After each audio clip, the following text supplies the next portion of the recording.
Chapter 12. The scene that greeted me was less dire than I anticipated, given all the noise and commotion that had occurred minutes earlier. The smoke had only just begun to settle.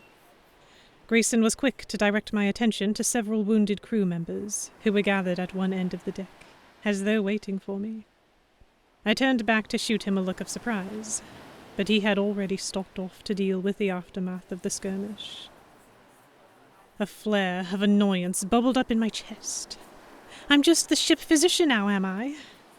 It was strangely presumptuous to put me in front of wounded men and expect me to treat them without so much as a word. Even more frustratingly, I couldn't refuse. I had never been able to ignore a person in pain, not with my mother's words about colours on the battlefield ringing in my ears. There was nothing but fog and empty water ahead, still churning after swallowing all that gunpowder. Had the other ship fled, or been sunk?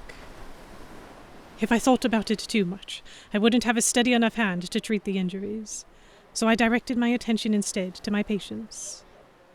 Thankfully, they weren't in bad shape.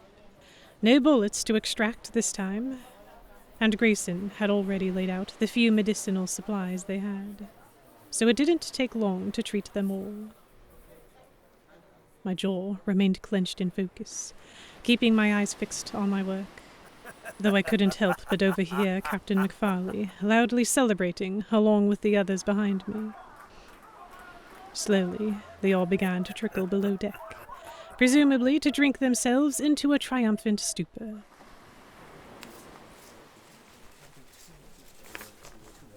A few stitches and some makeshift bandages later, my patients were ambling their way downstairs to join the rest.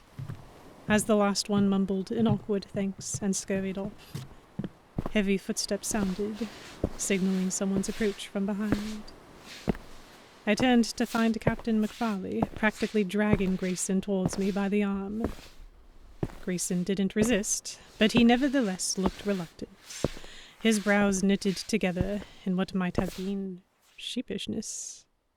Got one more for you, Captain McFarley grunted, giving Grayson a nudge. I blinked in surprise, but my eyes were almost immediately drawn down to where I knew the hole in his side to be, and I glimpsed the unmistakable spotting of red on his shirt. I recoiled, my head snapping up to pin him with a glare. "When were you planning on telling me?" I blurted out. Captain McFarley loosed a stifled chuckle before releasing Grayson's arm, departing to wordlessly wobble his way back downstairs. Grayson's eyes flickered to the side. Silence hung heavy between us, and I swallowed, unsure of what to do. Frankly, I was surprised that it had taken this long for his stitches to tear, given all the manual labor he was wont to do. Clearing my throat, I turned to see how much thread I had left. I'd been hoping to save the remaining length of it in case Finn needed a restitching, but I suppose that was no longer an option. I glanced over my shoulder at Grayson, but he was already removing his shirt, anticipating what I was about to say. My throat tightened as I once again faced the chiseled outline of his bare chest, but I managed to rip my eyes away from his abdomen to examine the wound instead. It was immediately apparent that this wasn't the first time the stitches had burst after all. "Did you try to re-sew this by yourself?" I asked, looking up at him with a furrowed brow. Grayson nodded, the corners of his mouth pulling downwards. Didn't seem like something I needed to bother you with. I blew a loose strand of hair off of my forehead as I assessed the damage. Blood oozed from the wound, and while it certainly looked smaller than when I had last seen it, his constant aggravation wasn't helping it heal. My tongue itched to tell him as much. But I bit the words back and got to work cleaning the cut so I could close it up again. Grayson sat in self-imposed silence as I worked, once again doing his utmost to hold very still and give no indication that he was in pain. I tried to keep focused, but my mind kept drifting. Should I say something? He wasn't acting as though he was still upset with me. But then again, he was such a firmly closed book that it was impossible for me to glimpse any of the pages within. I ground my teeth as I dabbed away the last remnants of grime from the wound, sneaking peeks at him every chance I got. He gave away nothing. In fact, he seemed to be deep in thought, eyes glazed over as though he wasn't really here. Was he trying to suffer through the pain in silence? Or did he hate me so much now that he didn't even care to acknowledge my existence? With a breath, I decided that I could tolerate it no longer. My breakage of the silence as I searched for words startled him, as his head whirled towards me. This may seem a strange thing to say, I began, but I think I offended you the other day, and so I apologize. The words felt awkward and wrong, but Grayson's mouth quirked into a hint of a smile. That is a strange thing to say, He agreed. I frowned, but as soon as I picked up the needle to start redoing his stitches, he spoke again. You didn't offend me. Don't worry. I blinked. Grayson's eyes flicked over to meet mine, and I furrowed my brow, searching his expression. My mouth burned to ask him why, in that case, he had been spending the past several days avoiding me. But the air between us was strange enough already. I had no desire to make it worse by forcing an explanation out of him. Swallowing, I began the first stitch in lieu of further conversation. Grayson's chest expanded as he drew in a breath. I worked hard to keep myself from looking at it. He started to say, then faltered. For the first time since I had met him, he was struggling to find words. I'm the one who owes you the apology, really. He decided on, finally. I don't normally talk about these things, and so my response was poor. I looked back up at him, trying to catch his gaze, but his eyes were drilling holes in the floor. Unsure of what to make of this sudden attitude change, I said nothing, my hand frozen for several moments before he glanced down at it and cleared his throat. Are you going to? Yes, I stuttered, dropping my gaze and hastily moving to continue the stitching. My hand moved faster than I meant it to, and I wound up pricking him with the needle just above the cut. Grayson flinched in surprise. Sorry, I said, pulling back and pressing my thumb over the pinprick to wipe the blood away. Grayson chuckled softly, and I pressed my lips together in embarrassment, trying to shake the trembling out of my hand before I moved back in. The needle glided back and forth across the wound and slowly drew it closed, and just when I found a rhythm, Grayson startled me again. You asked me why I hide my accent. Thankfully, I managed to keep my hand steady this time, but I paused and glanced up at him. His eyes were intense, examining, and I came dangerously close to losing myself in them again. Do you still want to know? There was something about the way he said it that made my heart pick up speed. Cautiously, I nodded. He let out a soft exhale through his nose, and shifted his gaze out towards the stern. You weren't wrong to think I grew up in the gutters. But I didn't stay there. My father was a hard worker. When I turned 11, he landed a job at a bank. Started making a name for himself. Of course, we were still filthy mongrels compared to you, Lady Williams, I'm sure. His mouth twitched into a playful smile as he cast a sidelong glance back at me. I rolled my eyes at the jab, and he continued. By the time I was 14, we were able to move out of the slums and into a proper house. It was no manor, mind, but better than anything we'd ever had before.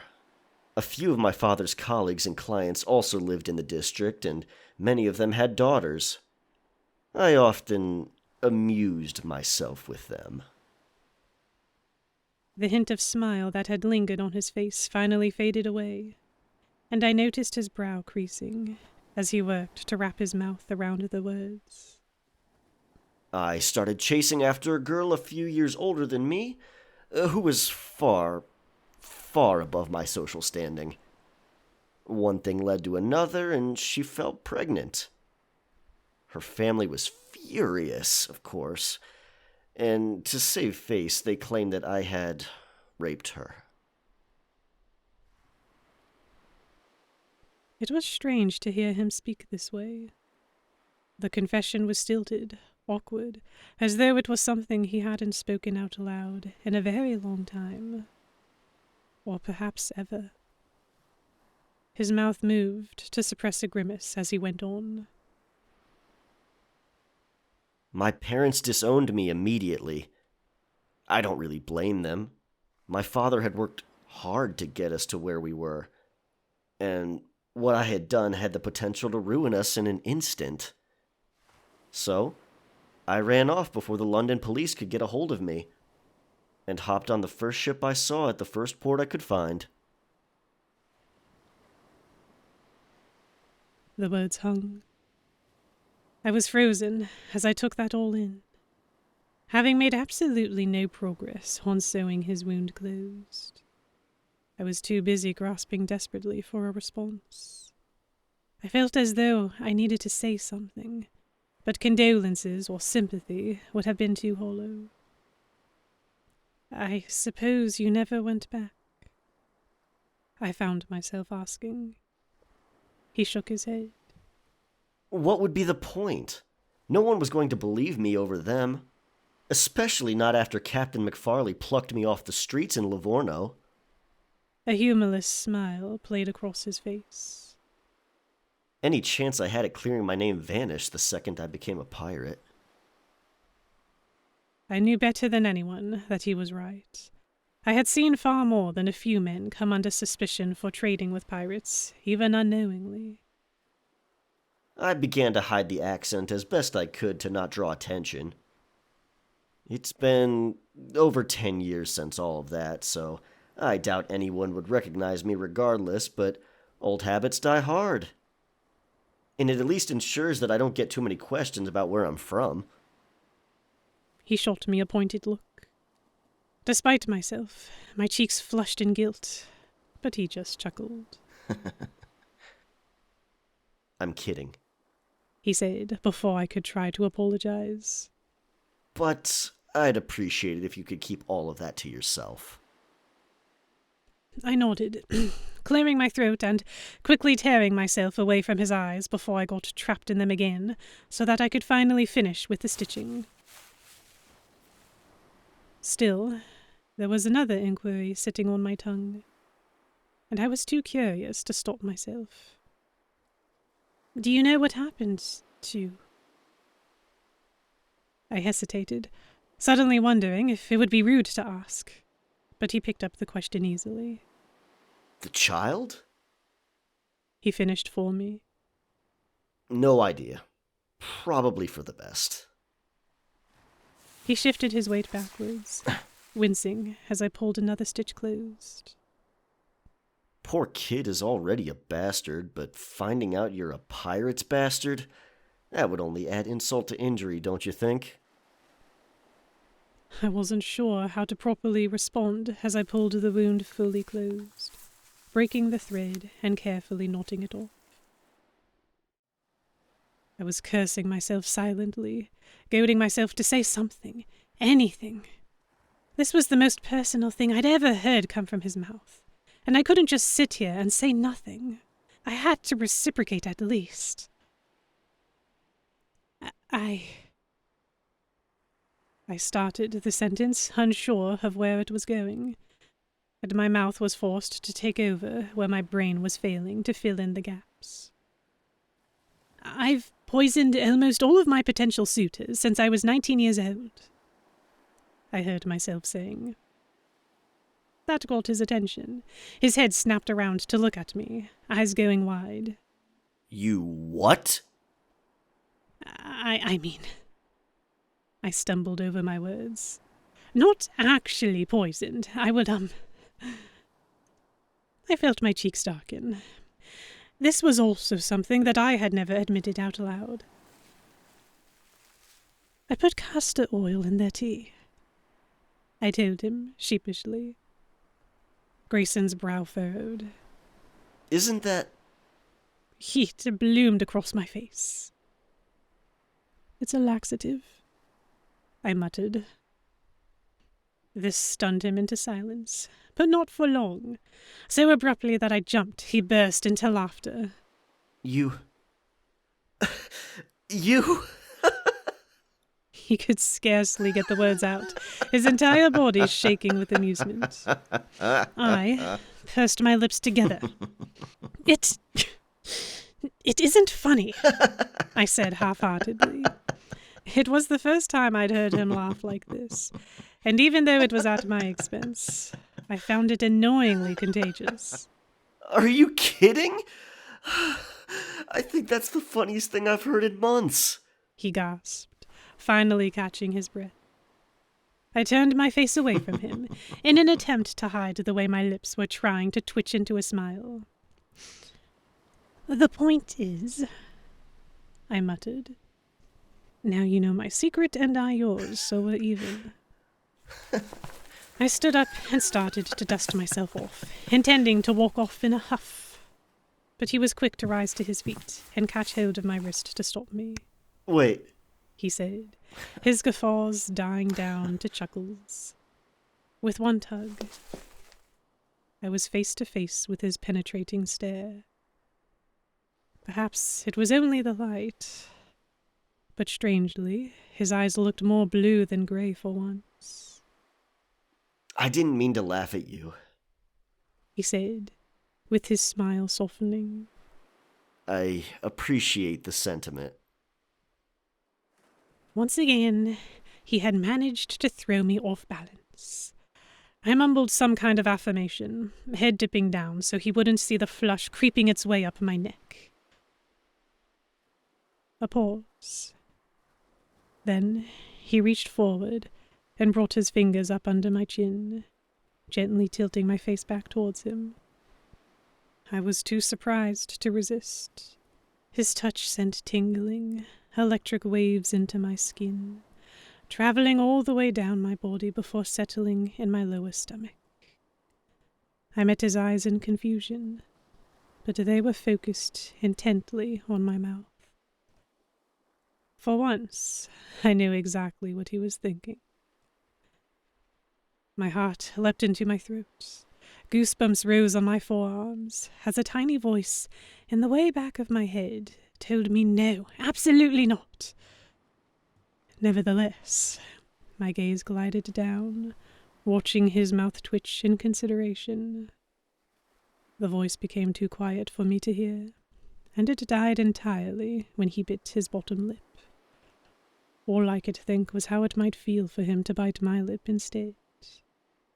The tension heightened the longer we stood there. I could practically see the gears turning in his brain as he seriously contemplated closing the distance between us. But he never reached a decision. A firm and purposeful ahem cut the air behind us. Grayson's hand dropped away from me, and we both turned. The sight of Captain McFarley standing there, With both hands in his pockets, and a small but dangerous smile underneath his beard was enough to drain the flush out of my face. All is well, I trust? He asked, glancing at the freshly stitched wound in Grayson's side. My throat felt as though it was closing, but I mustered a nod in response. Good. You ought to get some rest, Miss Williams. It's been quite an exciting day. I deduced that this was not really the suggestion it sounded like, as his attention shifted towards Grayson. Walk with me, Grayson. I'd like a word.